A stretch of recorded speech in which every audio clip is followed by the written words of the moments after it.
Tahukah kalian bahwa di dunia ini ada presiden yang telah berhasil membuat negara dan rakyatnya makmur? Berikut adalah deretan beberapa presiden yang berhasil membuat negaranya maju. Lee Kuan Yew, Singapura. Lee Kuan Yew adalah Perdana Menteri pertama Singapura yang menjabat dari tahun 1959 hingga ke 1990. Ia sering disebut sebagai arsitek Singapura modern. Di bawah kepemimpinannya, Singapura yang awalnya merupakan negara kecil dengan sedikit sumber daya alam, berhasil bertransformasi menjadi salah satu pusat keuangan, perdagangan, dan teknologi paling makmur di dunia. Keberhasilannya didasarkan pada pembangunan ekonomi terencana, menarik investasi asing, dan menciptakan lingkungan bisnis yang stabil dan bebas korupsi. Pendidikan berkualitas, berinvestasi besar-besaran dalam sistem pendidikan untuk menciptakan tenaga kerja yang terampil. Stabilitas sosial, menerapkan kebijakan multikultural yang ketat, dan memastikan stabilitas politik. Deng Xiaoping.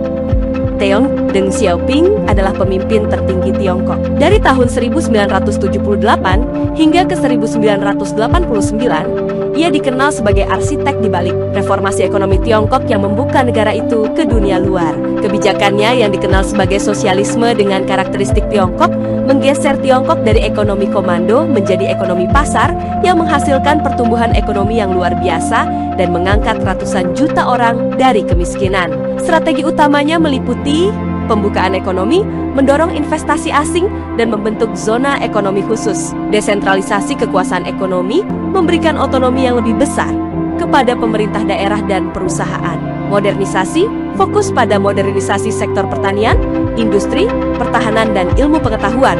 Franklin D. Roosevelt, Amerika Serikat, menjabat sebagai Presiden Amerika Serikat dari tahun 1933 hingga 1945.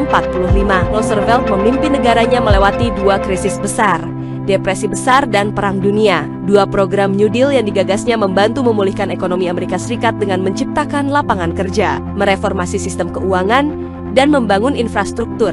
Keberhasilannya juga terlihat dalam peran kepemimpinannya saat Perang Dunia II yang menjadikan AS sebagai kekuatan super dunia. Otto von Bismarck, Jerman. Sebagai kanselir pertama Kekaisaran Jerman pada tahun 1871, Bismarck menyatukan berbagai negara bagian Jerman menjadi satu bangsa yang kuat. Ia dikenal karena kecerdasan politiknya, reformasi sosial seperti program asuransi kesehatan dan pensiun, serta kebijakan industri yang memicu pertumbuhan ekonomi. Keberhasilannya meletakkan dasar bagi Jerman modern. Setiap pemimpin di atas memiliki strategi dan konteks sejarah yang berbeda. Lee Kuan Yew fokus pada pembangunan ekonomi terencana di negara kecil. Deng Xiaoping melakukan reformasi besar-besaran di negara dengan populasi raksasa.